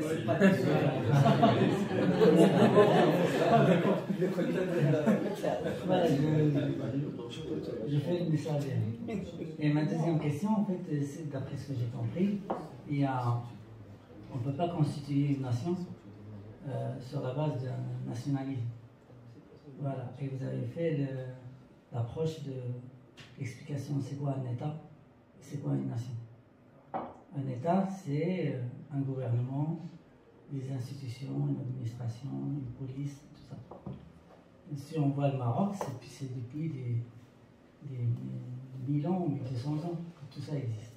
Après, il a été colonisé, mais l'État continuait, s'est arrêté à un moment, mais il y avait toujours l'État marocain avec tous ses fonctionnaires et tout ça. En Algérie, l'État algérien, il a commencé juste après l'indépendance. Il n'y avait pas des Algériens, il n'y avait pas un État comme le décrit la politique. Le Polisario, c'est la même chose. Entre l'État, la création de l'État d'Algérie et l'État de Polisario, il y a 10 ans. Donc, pour moi, c'est un peu la même chose. L'État algérien et la Jamhouria démocratique sahraouia, c'est la même histoire. Du coup, si vous avez dit que le discours, le nationalisme, il est fabriqué par un discours. On parle toujours de nation, de martyrs, je ne me rappelle plus du reste. En fait, c'est le même discours qui est encore maintenant, qui a fait l'existence de l'État algérien. C'est toujours le martyr, les héros, et quand ces choses-là, on ne peut pas baser une nation sur ces choses-là. Ces choses-là tombent comme un château de cartes. L'existence elle-même tombe. Et je pense le Polisario, sans que le Maroc fasse une guerre comme il l'a fait plus gentiment. Le Maroc, il a été plus gentil parce qu'il a reconnu un État à côté de lui, l'Algérie, pour une paix régionale et tout ça là, parce qu'à l'époque, il ne voulait pas d'un vide à côté, encore un bazar. Et tous vous avez bien regardé, tous les États à côté, ils sont fabriqués de la même manière. Et parce qu'ils n'ont pas une base étatique vraie comme la France, le Maroc et tout ça. Et quand ils tombent, et c'est no man's land, comme on dit, la Libye c'est pareil, elle a été montée sur un nationalisme, il y a beaucoup de pays arabes comme ça, et quand ils sont tombés, il n'y a plus rien. Donc, par exemple, on peut avoir un territoire, on peut avoir un peuple, mais on ne peut pas avoir une nation. Voilà. Et le sol, ça ne veut rien dire. Même si on donnait un territoire au Sahraoui, ils ne peuvent pas constituer une nation. Une nation, même si vous dites que c'est que de la...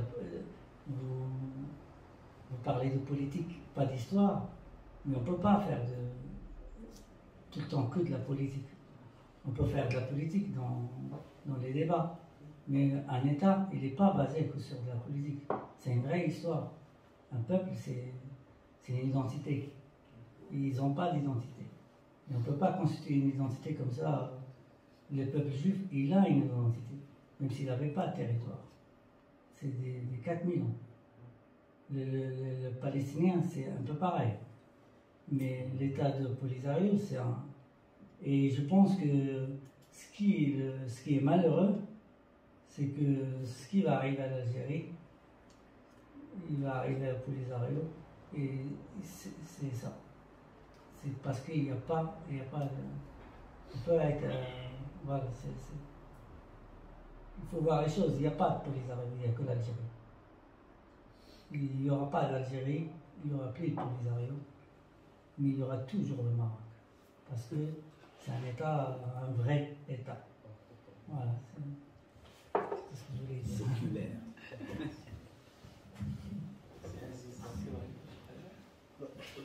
Non, il a déjà répondu. Je voulais parler de la Libye, alors, mais vous l'avez bien. C'est bien. Merci. J'aimerais rebondir en fait sur ce que vous avez dit. Alors, vous avez parlé de la nation tout à l'heure lorsque j'étais en train de discuter.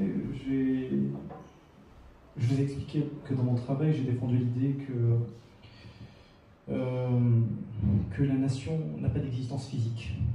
Dans mon travail, comme les post-classiques américains, Michael Collin, Michael Bellick, c'est des auteurs, Roger Brubaker, sont tous des auteurs américains qui ont défendu l'idée que le nationalisme c'est un phénomène discursif. La nation n'est pas un fait observable. D'accord ?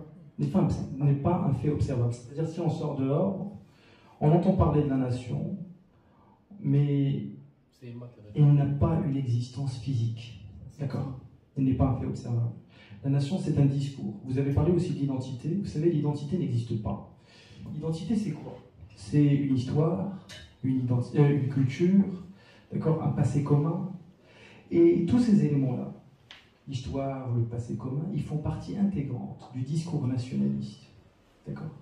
Donc, un dirigeant du Front Polisario qui essaie, à travers un discours nationaliste, d'expliquer que ces martyrs, ces combattants, ils se sont battus, ils ont laissé leur sang sur le champ de bataille, il ne fait qu'un discours, rien de plus.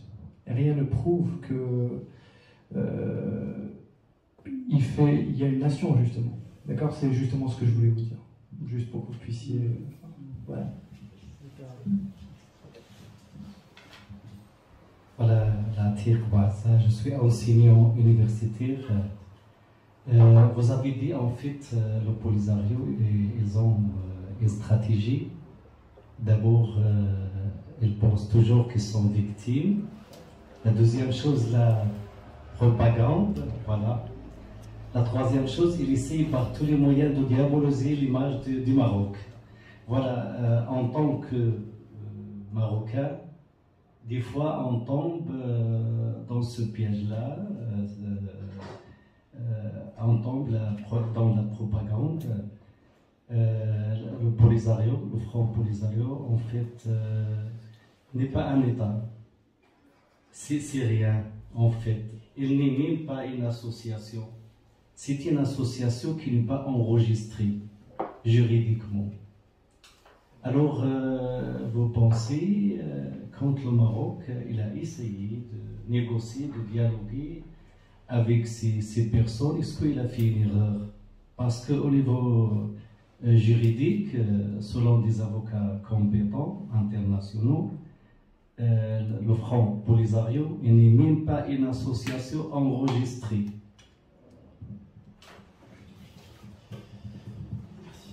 Je pense que la grande majorité des gens qui parlent du Front Polisario, ils oublient complètement que le Front Polisario, c'est l'Algérie.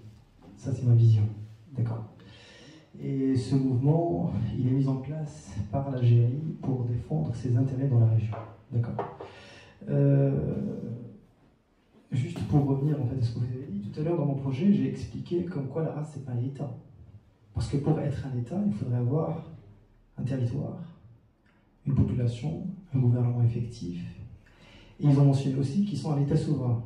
J'ai essayé de démontrer comme quoi ils ne sont pas souverains. Une association, c'est une association de propagande. C'est une association de propagande qui est mise en place par les autorités algériennes pour effectivement défendre leurs intérêts, pour attendre qu'il y ait un changement qui pourrait se passer dans la région pour qu'ils puissent, comme j'ai dit tout à l'heure, accéder à l'océan Atlantique pour exploiter leur hydrocarbures dans l'éventualité de la mise en place d'un État. Comme j'ai dit, ils attendent en fait un petit moment où le Maroc il sera faible pour qu'ils puissent profiter. Mais le Maroc, il a réalisé ces derniers temps des victoires diplomatiques très successives. La première, c'est les États justement qui avaient reconnu, qui avaient installé en fait 19 consulats.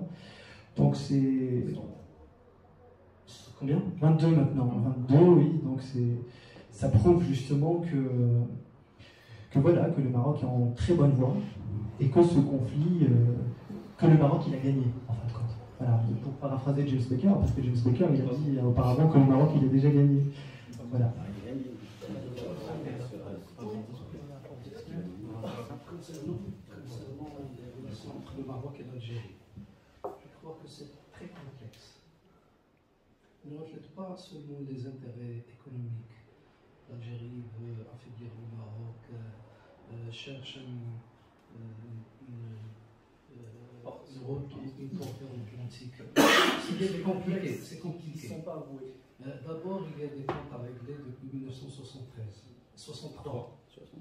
La guerre des sables. Oui, des sables. Et les causes de Harb al-Rimal, ils sont très très très complexes. C'est à cause de la France qui n'a pas réglé les frontières entre le Maroc et l'Algérie. Ça, oriental. Il y a aussi l'atmosphère internationale. Le Maroc il est lié à les États-Unis américains, l'Algérie a choisi l'URSS à l'époque, avec toute la force idéologique du marxisme à l'époque, c'est pas possible. Donc le Polisario, au début, il réfléchit, il a posé une stratégie de faire construire une petite étape, mais pour effondre le Maroc, et cherche ce qu'on appelle à l'époque le communisme international. Ce sont les esprits à l'époque.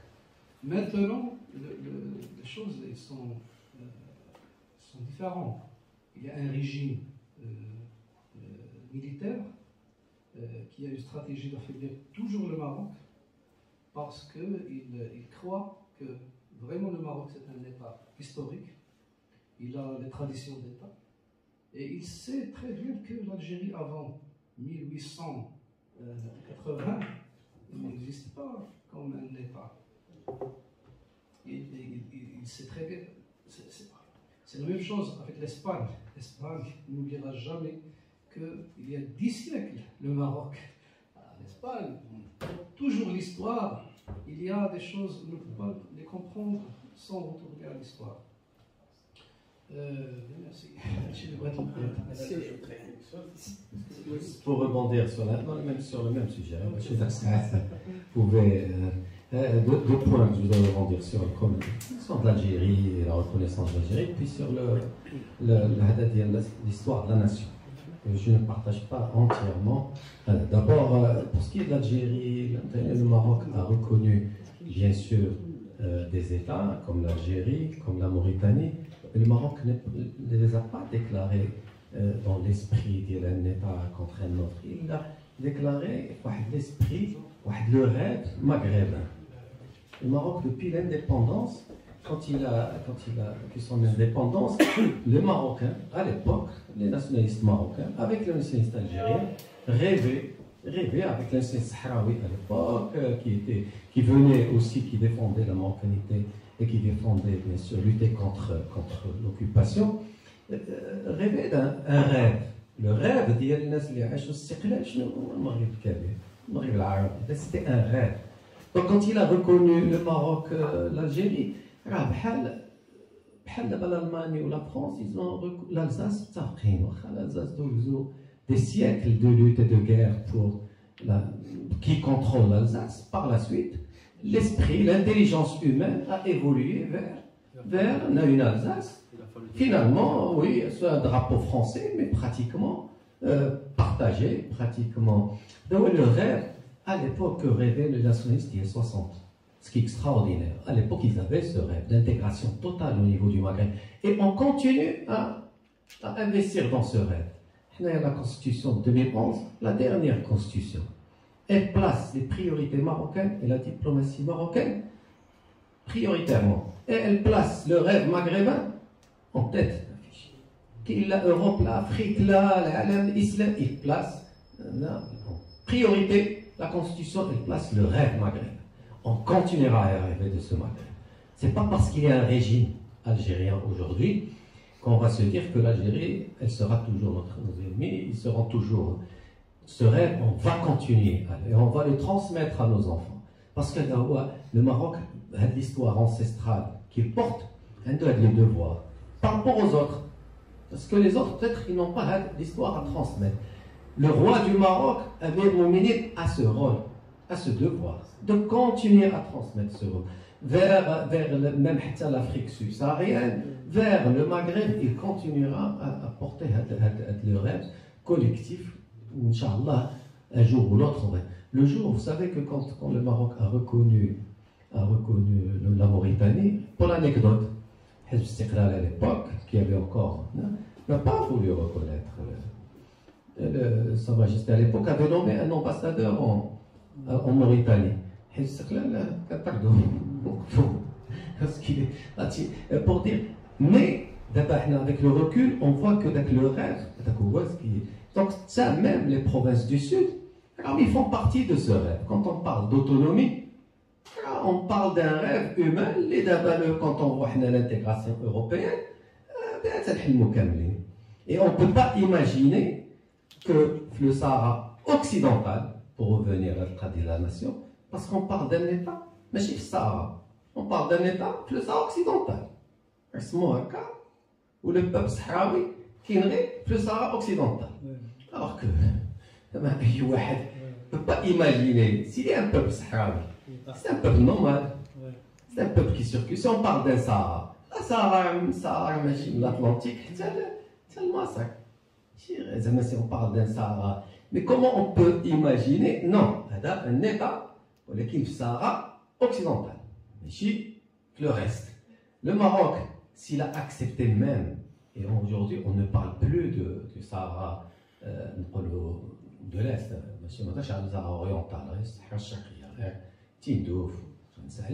parce que c'est pas en essayant de grignoter du terrain qui s'est démodé aujourd'hui. Pour l'humanité du 21e siècle, les idées le terrain, c'est dépassé. Il y a un terrain, on travaille ensemble, on doit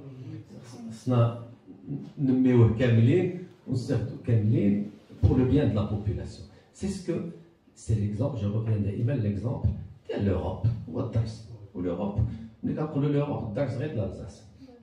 Le centre d'Alsace, il y a كافية كيفاش نتخام تيمشي من هنا تيسبق en Allemagne يترجع ça c'est هذا ساكن هنا تيخلص الضريبة لهيه ça c'est rêve. Il a fallu deux guerres mondiales quand même pour en arriver. Il a fallu deux guerres mondiales quand même pour en arriver. Après des guerres mondiales, après finalement des guerres mondiales, ils sont arrivés à faire ça. Alors que nous, on a devant nous une seule, l'entrave principale, il y a un régime autoritaire, militaire, qui finalement, grâce à des moyens, grâce à un gaz, grâce à des ressources naturelles, continue finalement à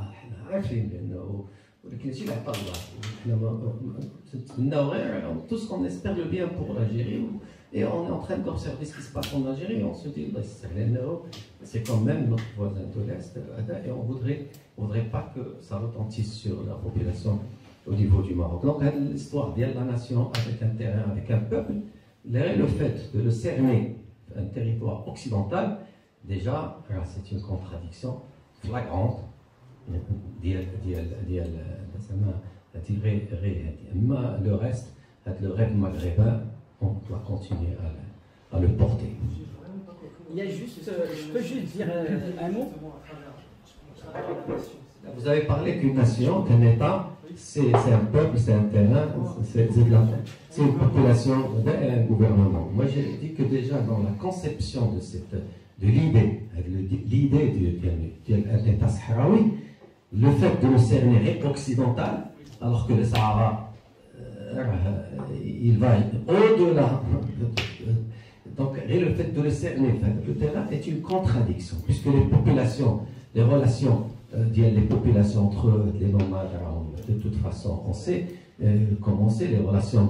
Qu'est-ce qui différencie la famille dont les membres c'est aberrant, on sait que c'est les mêmes familles, c'est la même tribu. Et là, avec l'État, rien. Ils sont l'esprit de la contradiction. On défend la marocanité, le fait la conception d'un État. Ce qui fait que la nation, ou l'État, ou un rêve nationaliste,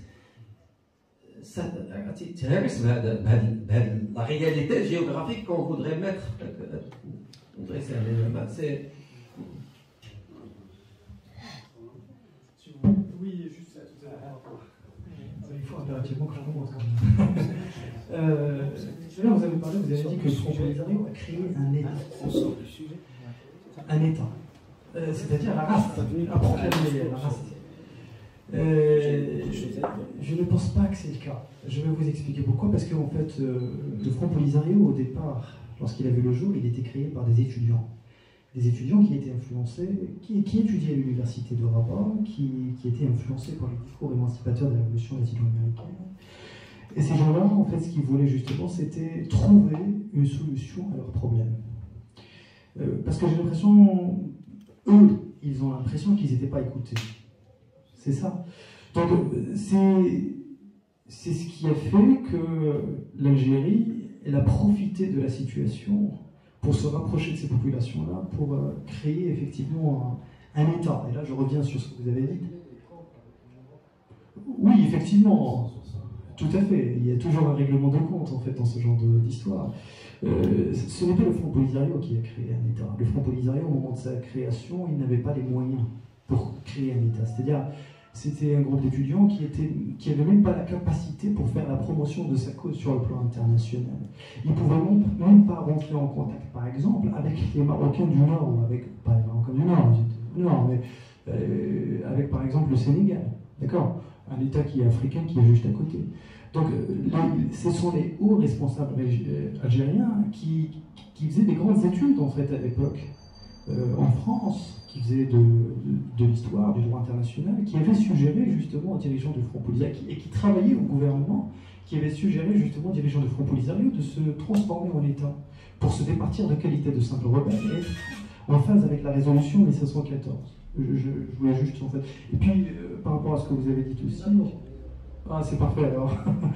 Et puis, justement, ce que vous m'avez dit par rapport à l'actualité, effectivement, si on suit l'actualité du Maghreb, chaque semaine, des milliers d'Algériens protestent, manifestent, brandissent des pancartes contre le régime paramilitaire, qui y a une réelle mainmise sur le pouvoir et qui prive les citoyens algériens de leurs droits les plus fondamentaux. La société actuelle, c'est une société qui est complètement verrouillée. Lorsque j'ai dit verrouillée, désamorcée, c'est-à-dire que l'accès au champ politique, l'accès au champ du pouvoir est complètement réservé aux élites algériennes.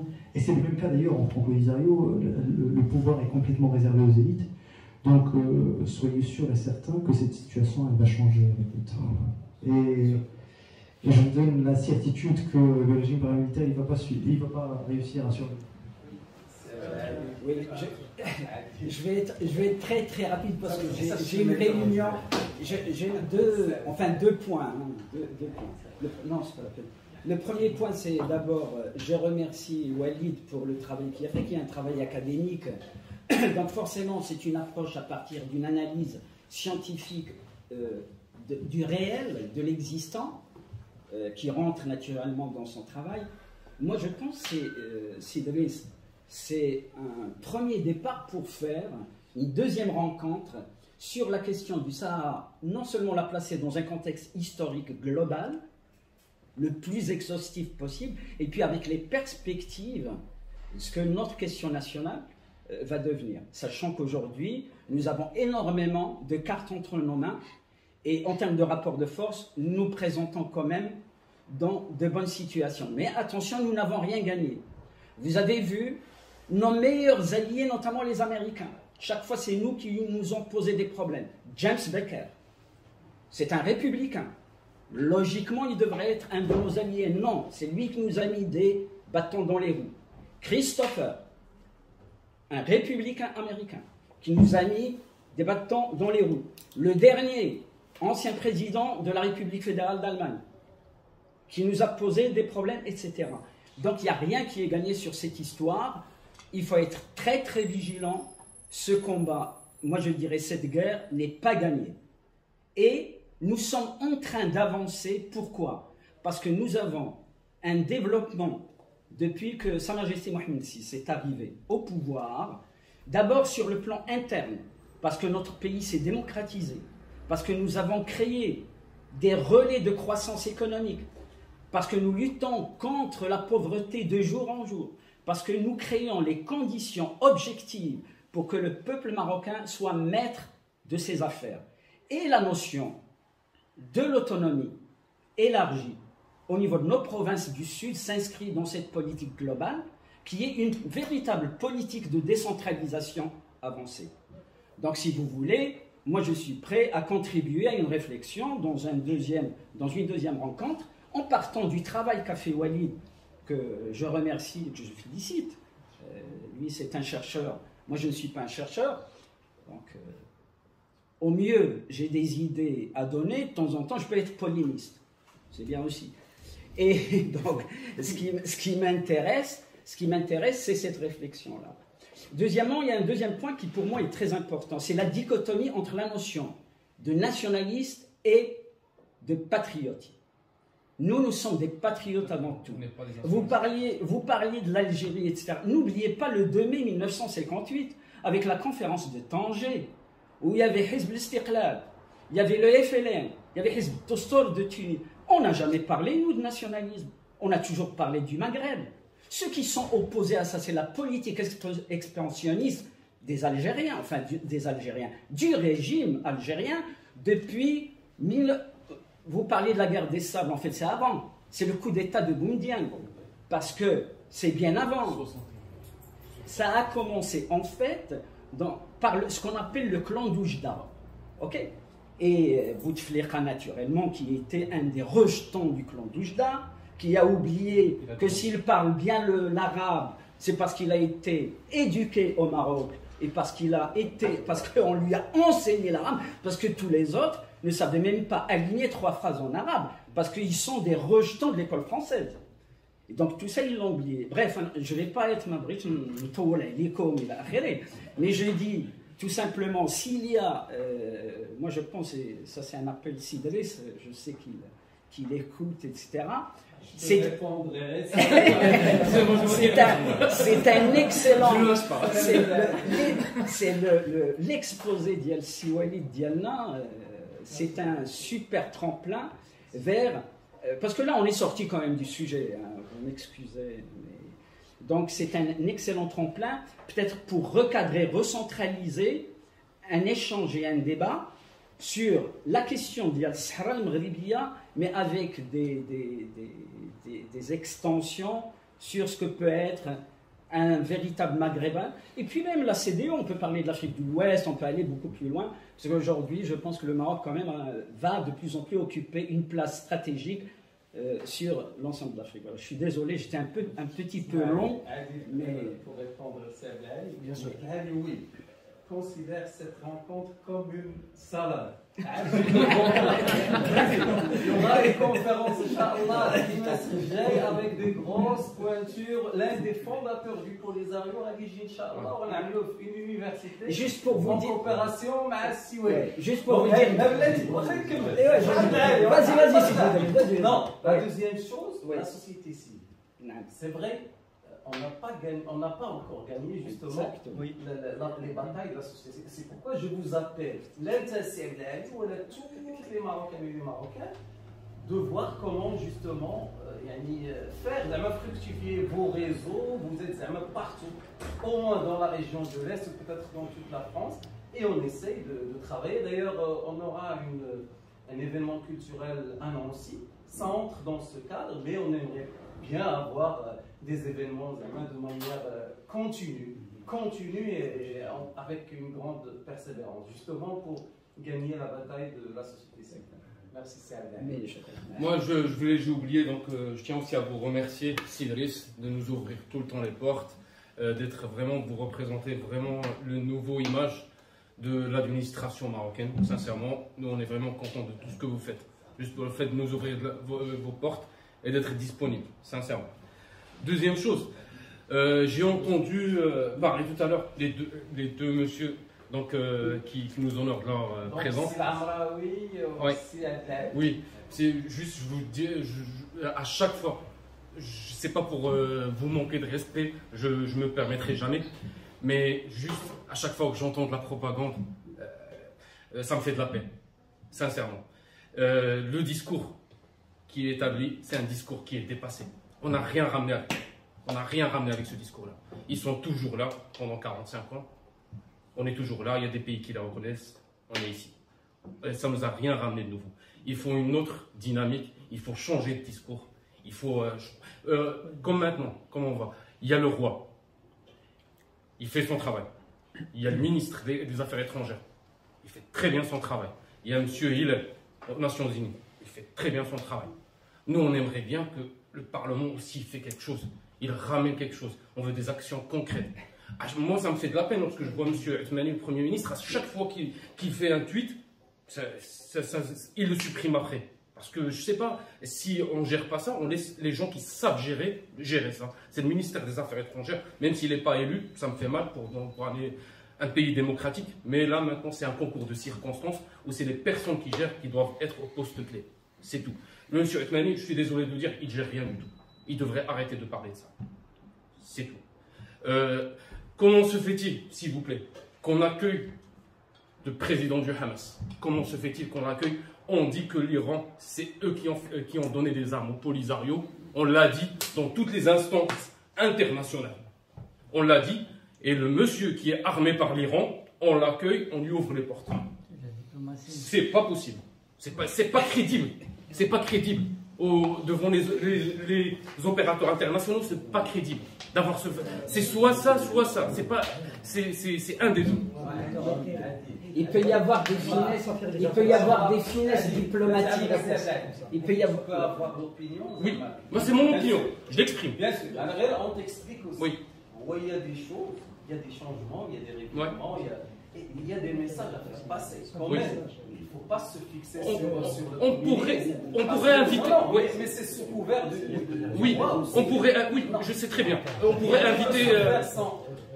Les prérogatives sont claires. Oui. Oui. Les prérogatives essentielles de la politique extérieure. Oui. Elle est dirigée par. Moi, c'est ça. On pourrait. C'est vrai. Oui, mais maintenant, parfois il y a des changements. Ça nous cause du préjudice. Non, c'est pas seulement le Maroc qui le reconnaît. Hein? Ça, c'est le pragmatisme. J'ai pas entendu. Non, c'est pas. J'ai pas dit les Palestiniens. Il y a une autorité palestinienne. On pourrait les inviter, leur ouvrir la porte. Eux, c'est autre chose. Est-ce qu'ils se sont déjà prononcés? Ouais. Oui, moi j'aimerais bien en parler. Est-ce que les Palestiniens se sont déjà prononcés pour la marocanité du Sahara? Pour le bien de la cause nationale, on en parle en privé. Oui, ça marche. Oui, désolé. On repasse sur ça. Ça marche. Lorsque j'ai entendu que vous avez dit on arrive aux négociations avec le plan d'autonomie, c'est le maximum qu'on peut donner. Mais comment peut-on arriver? Walid, c'est toi qui dirige normalement le débat. Non, juste. Je veux juste. Non, c'est bon, je suis passé à autre chose. Comment peut-on arriver aux négociations en disant on négocie avec une personne et on dit c'est la finalité qu'on va donner, c'est le plan d'autodétermination? C'est pas possible. Lorsqu'on arrive aux négociations, c'est pour faire des concessions. On ne peut pas arriver aux négociations et dire c'est le maximum que je vais donner, c'est un plan d'autodétermination. Le jour où il y aura des négociations, des vraies, il faudra faire des concessions qui vont être douloureuses. Il faut dire ça au peuple. Et on en a entendu parler. Il y aurait eu une création d'un dirham sahraoui, il y aurait un parlement sahraoui, il y aura la police sahraoui. Ça, il faut le dire au peuple. Que ce qu'on leur a présenté en tant que plan le plan, c'est qu'il y aura d'autres concessions qui vont être, et elles seront douloureuses pour qu'on puisse régler ce problème. Si vous permettez, c'est bon. Pour interchange. Oui. Moi, je respecte totalement votre avis. Des fois, il ne faut pas atteindre mettre tout le monde, parce qu'il y a plusieurs. La diplomatie marocaine et l'affaire, surtout une affaire d'intégrité territoriale. Le garant de l'intégrité territoriale, c'est Sa Majesté. Donc l'avis des partis politiques et tout, ils suivent pratiquement. Alhamdoulilah, on a une unanimité sur la question. Ce n'est pas une question qui est débattue sur le plan politique interne. Tout le monde est sur la même ligne. Alhamdoulilah, on a un chef d'État, effectivement, quand il a une vision, ما كانش شي واحد في المغرب هذه 20 عام وتيشوف سا ماجيستي يمشي لافريك وتيدير هذا 10 سنين وكان تينوي الفيناليتي اللي غيوصل لها ماشي غير sur le plan politique mais aussi sur des questions stratégiques qui vont durer. C'est l'investissement, c'est des entreprises marocaines, c'est vraiment une vision. Et il a proposé à ces pays africains un développement win-win, un développement sud-sud. Le Maroc est modèle dans ce monde. Écoute, ce qu'on a proposé nous aux Africains, ce que Sa Majesté a proposé, nous, on est sur les propagandes, oui, on doit faire connaître ce que fait le Maroc. Bien sûr, est-ce que c'est le chef de l'État marocain? Ce que proposait Sa Majesté aux Africains ne l'ont jamais fait les pays européens. C'est une grosse différence. Ouais. Pourquoi le Maroc aujourd'hui a une place de plus en plus importante chez des pays qui étaient normalement, c'est une chasse gardée pour la France. Un précaré. Pour la France ou pour d'autres pays, que ce soit l'Afrique de l'Ouest ou centrale ou la de l'Est. D'ailleurs, bien sûr, on est en train d'en parler. Cette vision de Sa Majesté, cette vision africaine de Sa Majesté, est vraiment à montrer ce côté positif, bien sûr, sur tous les plans. Le côté positif, il y a le retour de l'Union africaine et tout ce que le Maroc a gagné comme c'est parce qu'aujourd'hui, quand le Maroc va à l'Union africaine, quand il va sur des tables de négociation, c'est les Sahraouis eux-mêmes qui sont sur la table de négociation. Parce que vous savez, on a des parlementaires avec nous qui sont élus par plus de voix que la population totale et qui est attaquée contre les oui. C'est-à-dire ils ont une légitimité réelle. Ouais. Ils parlent au nom des... Et puis c'est des Marocains, bien sûr, fiers de l'être et qui défendent la marocanité, bien sûr, de leur... Maintenant, ce qu'on fait, le gouvernement, bien sûr, a un rôle, les autres institutions ont un rôle, comme la société civile. Tout le monde a un rôle de travail sur, en tant que Parlement, on fait ce qu'on appelle une diplomatie parallèle. On est là, au Conseil de l'Europe, pour défendre, bien sûr, les grandes questions concernant le Maroc.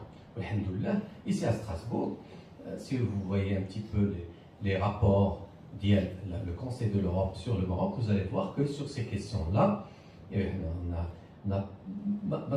parce qu'il y a beaucoup il y a des courants, il y a des lobbies, financés aussi par nos adversaires, qui circulent un petit peu dans les couloirs du Conseil, et qui, bien sûr, de temps en temps, cherchent à insérer une petite phrase quelque part, faire un précédent. Il n'y a jamais eu de précédent au Conseil de l'Europe, l'affaire de la Marocainité du Sahara. Et ça, c'est un véritable exploit. Mais je ne le dis pas, un véritable exploit parce que c'est très important. C'est une institution très très importante. Ce qu'a fait le Maroc, le congrès des collectivités, des gouvernements locaux et régionaux, les villes des provinces du Sud sont représentées à Strasbourg, au Conseil de l'Europe, partenaire pour la démocratie, avec chacun, bien sûr, la vision, ou bien sûr, les tracés par Sa Majesté, la diplomatie nationale, bien sûr, est tracée par le chef de l'État. Maintenant, ce que fait chacun, bien sûr que le ministre des Affaires étrangères fait de l'excellent travail. Il faut le dire, il faut le souligner. Bien sûr, fait de l'excellent travail, rien à dire. Bien sûr, on est très content. Il le fait aussi sous les orientations royales. Ouais, exactement, c'est un ministre régalien. Bien sûr, il les fait, et il les fait bien, bien sûr. C'est très important. Notre force première au niveau de l'échiquier international, notre force première, c'est la position d'en jouir Sa Majesté, le respect d'en jouir Sa Majesté. Sa Majesté, quand il est reçu en Europe, vous avez bien vu, la commémoration de 44, il était devant le président américain. C'est pas parce qu'il s'appelle Mohamed, c'est parce que qu'il est reconnu et respecté. C'est une position reconnue par... Et ça, on doit en tirer profit. On doit être, bien sûr, on est tous fiers, je suis sûr qu'on est tous fiers de ça. Oui. On tire notre force de ça. Et en continuant sur cette et en essayant un petit peu d'accompagner, en tant que parlementaire et patriote, je ne me permets jamais d'exprimer mon sentiment personnel, mon avis personnel, avant de voir finalement ce que le ministre ou Sa Majesté, quelle est la vision de la question. Je suis d'accord. Pour ne pas. Et c'est normal, je le dis, mais c'est pas parce que je n'ai pas un avis. Je préfère ça. Mais c'est pas parce que. Mais parce que, au niveau diplomatique, mon rôle n'est pas de faire la diplomatie marocaine. Que ce soit cohérent. Mais bien sûr, il faut que je sois cohérent, parce que je représente. Des gens m'ont élu pour les représenter, ils n'ont pas élu pour lancer mes avis à gauche et à droite. C'est pas permis. Je suis d'accord avec vous. Moi, je un avis, je le garde pour moi. J'ai pas le droit de lancer des choses. Donc, il y a d'autres questions. Probablement que Sa Majesté est appelée à jouer des rôles un petit peu partout dans le monde, des rôles historiques. Le Maghreb, même ailleurs. Et des médiations. La médiation, il a des rôles historiques à jouer. On n'a pas les données pour pouvoir exprimer un petit peu sur cette question. Voilà, c'est tout à fait dans l'histoire et dans la ligne de notre pays et de notre roi. Là où il est appelé à jouer des rôles. C'est important, on ne peut être que fier un petit peu du rôle joué par Sa Majesté sur un certain nombre de conflits, où toutes les institutions sont appelées à jouer leur rôle. En tant que parti politique, déjà, on doit jouer notre rôle. En tant que parlementaire, on joue notre rôle. Par exemple, au niveau du Conseil de l'Europe, je suis membre du groupe du PPE, au niveau du Conseil du Parti populaire européen, qui est le premier groupe. Ça, c'est à travers mon parti, parce que le parti a des relations avec les membres, avec les groupes, avec les partis de cette famille politique. Donc, chacun de nous, et puis la société civile, a un rôle, bien sûr, aujourd'hui très très important, et on sait que le manque, la faiblesse de la thèse des séparatistes, un régime algérien et tout, comme ça ne tient pas un petit peu chez des élites, comme ça ne tient pas chez des gouvernements, il se passe sur la société civile, en finançant des activités un petit peu partout. De l'argent qui reste. L'argent vient des Algériens, malheureusement. L'argent qui va se terminer un séjour, c'est sûr. Mais l'argent qui devrait être investi pour la santé ou l'éducation ou l'emploi des Algériens, il est investi un petit peu comme ça, partout. Nous, on n'a pas ces moyens. On peut pas heureusement qu'on les a. Heureusement qu'on les a. Si on les avait, on serait dans le même état qu'eux. Ils le reconnaissent. Il y a d'autres façons de travailler en faisant des banques, des assurances. Chacun de nous doit faire son... Travailler, il faut travailler. On a félicité Cédric, effectivement, avec le dynamisme qu'il a apporté, c'est très important. Merci à vous pour votre réponse, c'est gentil. 2 minutes, même pas. Juste sur Hania, sur Hamas, avant de conclure. J'aimerais juste dire un mot, si, c'est important. C'est important. Si, c'est très important pour moi. Donc, moi, ce que je veux dire, c'est que démocratiquement, le Maroc élit ses représentants. Il n'y a plus personne, il n'y a plus un organisme international, il n'y a plus une association de droits de l'homme, il n'y a plus qui vient critiquer le Maroc sur la question de l'honnêteté des élections. Il peut y avoir par-ci par-là un problème, mais on n'a pas plus de problèmes que les pays dits démocratiques depuis des siècles, comme les États-Unis, ou l'Angleterre, ou la France, etc. Donc nous avons un parti qui a été élu démocratiquement par le peuple marocain, qui s'appelle PJD. Moi je suis très loin des islamistes, hein, j'ai rien à voir avec les islamistes, bien loin de moi l'idée, qu'on soit clair, mais ce parti est élu démocratiquement pour la deuxième fois, donc il dirige le pays, point à la ligne, il n'y a rien à dire, c'est tout, c'est la démocratie. Si ce parti a décidé d'inviter le représentant d'une des factions les plus importantes du peuple palestinien, c'est son droit le plus inaliénable. Il faut qu'on apprenne ça, il n'y a rien à discuter, c'est normal. En plus de ça, le Hamas, qu'on ne le veuille pas, c'est une force politique énorme, puissante. On ne peut pas discuter avec le peuple palestinien sans tenir compte du Hamas. Voilà. Alors ça, c'est les constats. C'est les constats objectifs. Maintenant, il y a les constats et en même temps les exigences. Moi, je pense que le fait de l'accueillir est d'une finesse diplomatique et intellectuelle de très haut niveau. Non. Moi, je vais donner mon point de vue. Il me reste 40 secondes. Donc, pour moi, c'est d'une finesse extraordinaire, parce qu'un Maroc qui a renoué ses relations avec Israël, un Maroc qui n'est pas tout à fait sûr de l'attitude que va adopter l'administration Biden sur notamment notre question nationale, un Maroc qui est tiraillé par une Mauritanie qui n'est pas sûre, une Algérie qui est fondamentalement contre, une Espagne qui a toujours été contre et raciste, excuse-moi le terme, moi je les connais bien.